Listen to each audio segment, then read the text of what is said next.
Hey friend, so today I wanted to share with you one of my favorite spiritual books of all time. I've literally read hundreds and hundreds of spiritual books, and there's a lot I recommend for beginners. This one is not exactly a beginner book. This is more intermediate, I would say. It's called The Heroic Heart: Awakening Unbound Compassion. It's by Jetson Tenzin Palmo. So Tenzin Palmo is this woman who went to India in, like the 60s or 70s. She was one of the first Buddhist nuns, Western Buddhist nuns.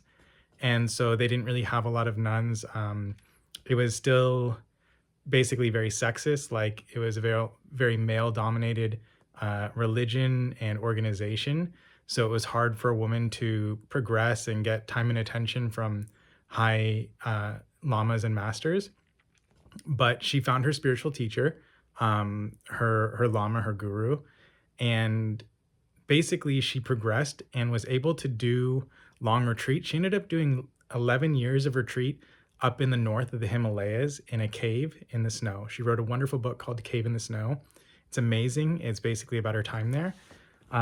That's a fun and interesting read. This one's more of a book of practice and transformation. So the reason I love this book so much is because it's all about the Lojong teachings.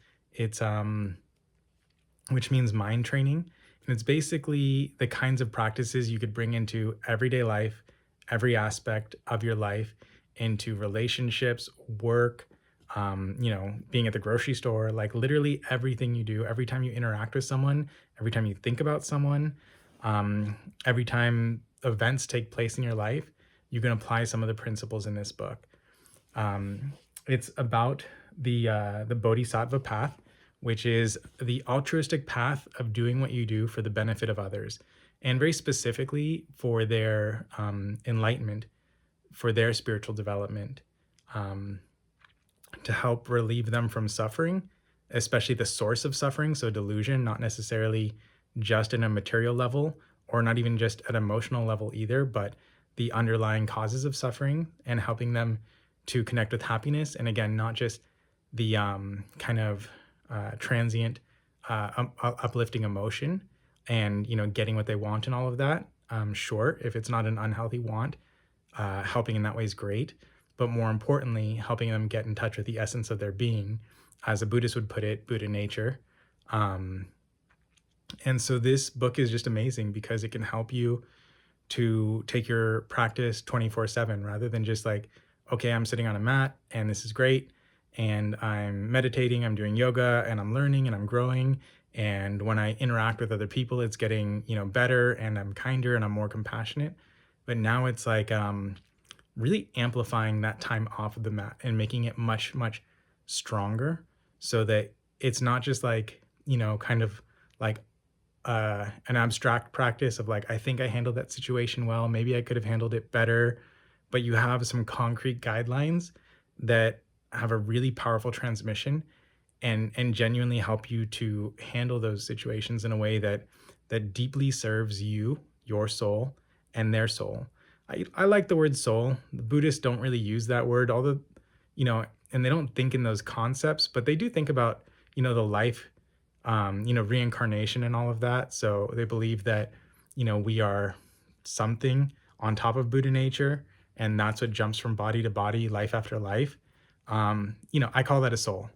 I was raised Catholic, and we use the word soul a lot, and um, our Buddha nature is beyond the individual soul even, but yeah, I think soul is a good word for deeper than just this mind and body, the part of us that goes on to the next life, or if you believe in, like heaven and hell, I guess, the part that would go on to heaven or hell, that kind of thing.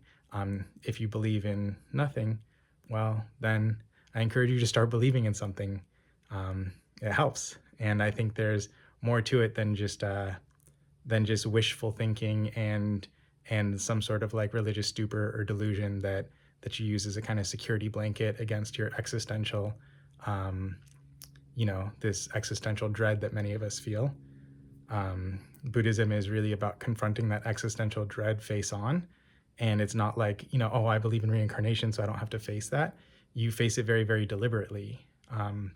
in conventional society, we usually don't face our existential dread by getting lost in work, relationship, family, success, and all these things. And if that's not enough, then start doing some drugs and build some bad habits that really distract you. Watch enough Netflix, and as long as you're always occupied and entertained, then you don't have to confront your existential dread.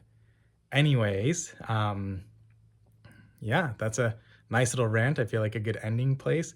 If you have any questions about anything I said or anything I said, offended you, great. Just leave some comments and I'll respond, not in hate, but just to clarify. And I love you. Bye.